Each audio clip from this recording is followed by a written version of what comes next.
What is going on, guys? It's your boy Cash, and we are here to do a lovely little request by TJ Wilson. I asked if anyone wanted me to do a guide on another character, and he said Specimen Sez.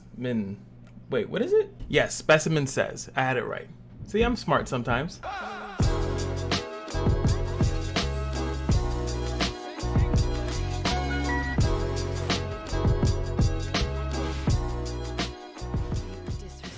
Now, before I begin, I hate to say it, I have to say it, but if you guys are new to the channel or a recurring viewer, make sure you hit that subscribe button. It would help me out a ton. I've shown through my analytics that 80% of people that watch my videos aren't subscribed, so I need to make that a change, so help me out if you can.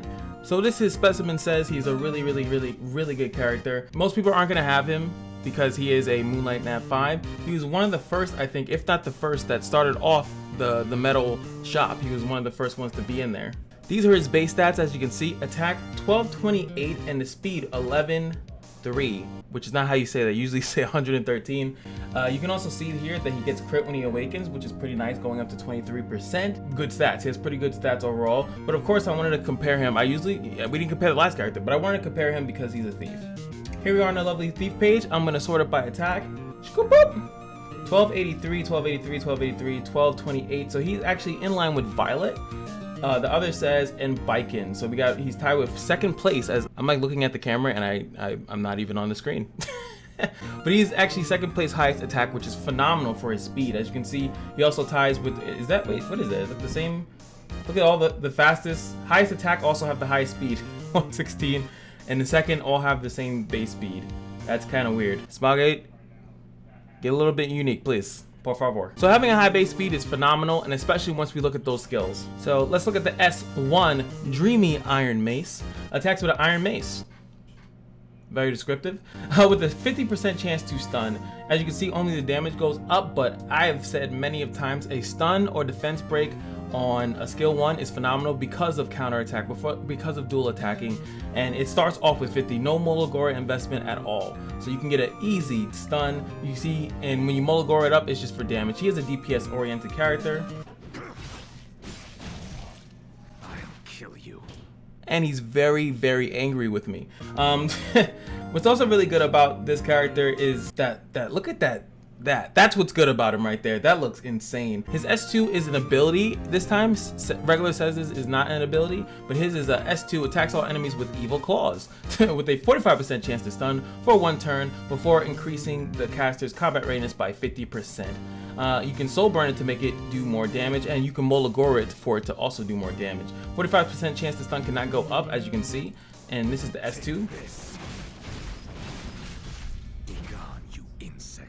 Looks pretty much like his other one. I mean, all these animations look the same. That's how they do it, right? I wish they did put a little bit more different work into that. And then you finally have the S3, the brand new and improved Light Storm. Attacks with the Light Storm, inflicting extinction and resetting cooldown for this skill when the enemy is defeated. Penetrates 30% of the defense, or by 100% when the enemy is stunned. That is the whole gimmick of this character. You run him with other characters that stun, or the fact that, as you can see here, is S2. One of the best setups that he has is he can S2, get 50% combat readiness, hopefully lap the person that is stunned, and then S3. That's a really cool thing. But as you can see, if other characters stun in his team, then he can just benefit off of that, and the skill comes off cooldown, so he can keep spamming it over and over and over again. Pretty sick it is. Now let's take a look at it, because it looks so cool. Ugh. How pathetic.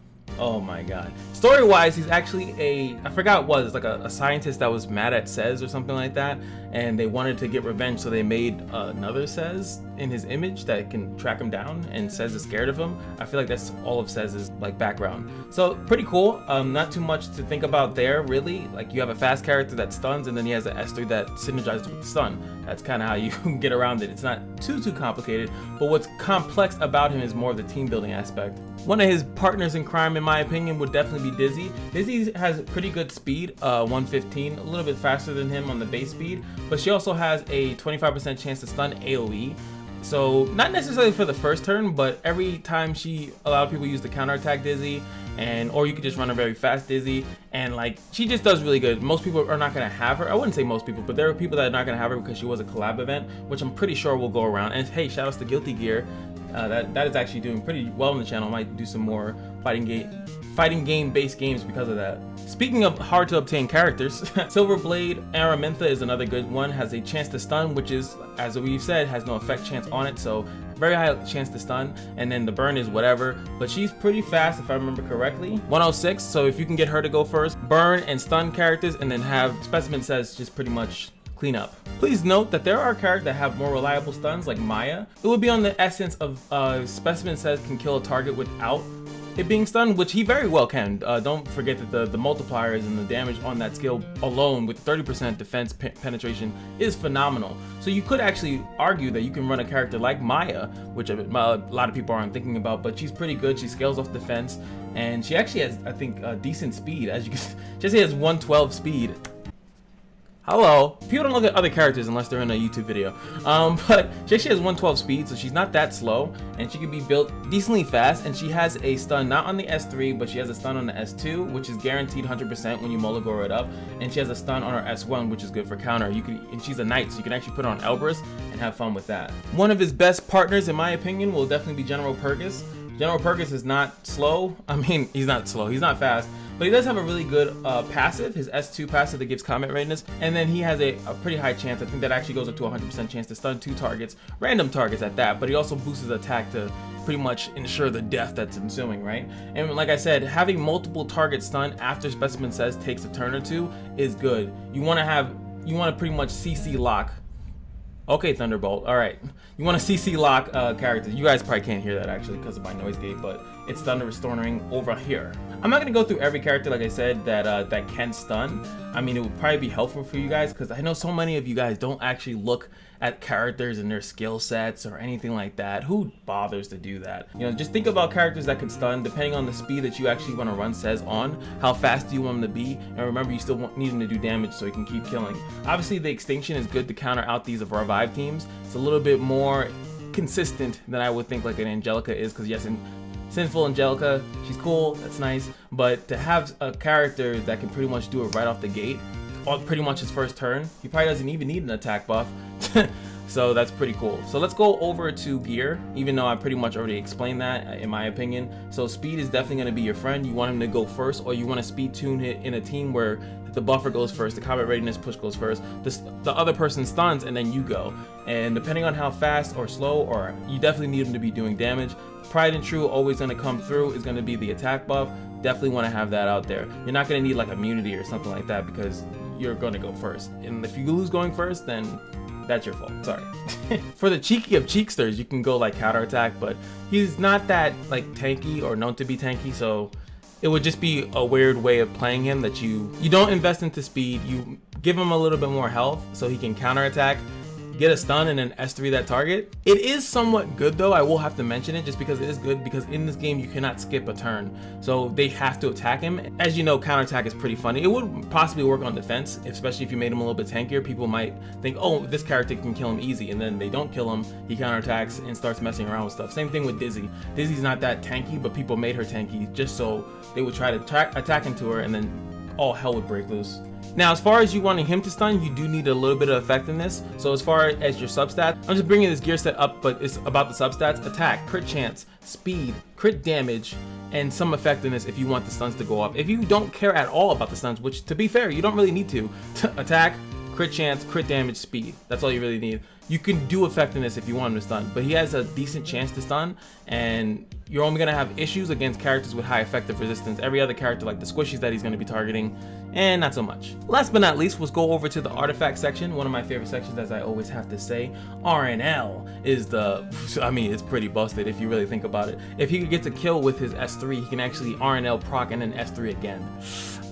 Bonkers. That's absolutely nuts to even think about that. Same thing with his S2 or S1. He can S2 into S3. He can S1 into S3. He can pretty much cycle his turns, and especially if his S3 doesn't get a kill, he can get it faster by cycling his turns. So there is that. Alexis Baxter is obviously really good for the simple fact that he can get attack greater, which pretty much would guarantee a kill most of the time. And if he gets the crit chance, it's pretty much going to guarantee a really strong hit. So I mean, it's pretty obvious, but Alexis Basket for the win. And this one's pretty good also to increase your penetration of defense, especially if you're not going with the stun. It won't help you on the first turn, right? Because they have to not be at max health. They have to take some sort of damage. So if you're running maybe like the Dizzy comp, that would kind of work out a little bit better for you. Dizzy does some damage. Now they're not at max health. Then his ult, now if this was maxed out, and it's 4-star artifact, so it could be maxed out, it's reasonable to say that it's maxed out, that's going to penetrate for like about 50% damage. That's almost a defense break at that point. So pretty good, but it's a decent option. I think the other options are a lot better. Ooh, I saw that. I know you can hear that. I actually saw that flash. It was like big and blue. Ooh, that is some lightning sound. I hope that picked up. I really hope that picked up, because that was a really big flash on my screen. And like, not on my screen, but on my screen. Oh my God, I'm losing my sense of reality. Outside, it was a really big flash, and it looked like it. Oof. And I always have to mention the Portrait of Saviors, because it's, you know, just like the knife. The knife is a little bit more consistent after, you know, turn 1, and it gives them guaranteed good damage. But Portrait of Savior is really good for one-hit KO, burst, see you later, alligator. And then of course you have the 3-star version if you missed the Guilty Gear event again, with the Exorcist Tonfas. That's another option for you. But that's gonna be it for the guide. Now we're going to do the summons. I'm gonna edit in my other 2 days of summons. I'm gonna edit them in now, and then after the end of that, we're gonna come back and I'm gonna do today's free summons. And let me say that you're in for a surprise. I'm not exactly sure what video this is gonna be a part of, but I still gotta record these. So this is me doing my lovely 10 pull, and I'm probably gonna attach to the next video based on what you guys respond to on the Spectre Tenebria video. So here we go. Because I don't know what video to make as of right now, but we will figure it out. Or if these summons are trash, you know, we just not even mention that it happened. Mum's the word. Come on, don't give me 2 crappy summons in a row. Yo, what's the point of being a fan of this game? This is so deadly. Oh my God. Last one. Nothing. 2 days in a row. Nothing. Wow. Alright guys, it's the second day I'm doing this. I still don't know what video to make. I think I was going to do a Specimen Says guide. But I think I'll just wait until the patch drops. There's probably going to be like a little patch or something like that. And then once that drops, it'll probably be a little bit easier to understand what's going on here. See if there's a new character coming in. I doubt it, but so far you saw we got nothing in the first one, nothing in the second, and this is number 3. Oh, we can even do a Moonlight Summon at the end of this, right? Turn the volume up for my people. All right, boom. Hey, there we go, Moonlight. That's pretty good to start off. Got my golden fishes here.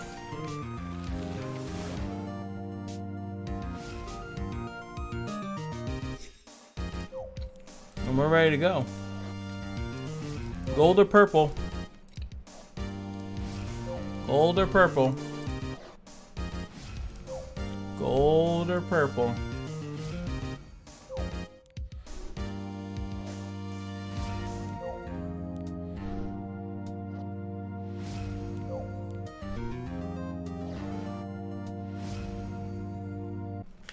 So,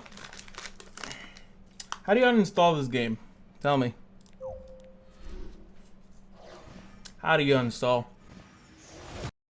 I need to know. Asking for a friend. Alright, 1 Mystic Summon for the road. Yellow.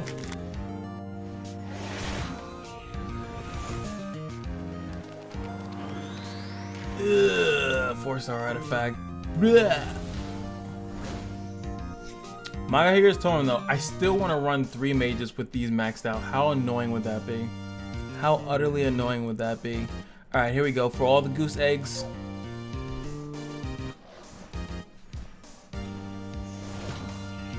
How do you uninstall this game? Alright, I think the thunder is clear. Let's go in for these last free summons. Hopefully it goes better than the last time, or we might have to quit the game. Come on. Come on. I pray.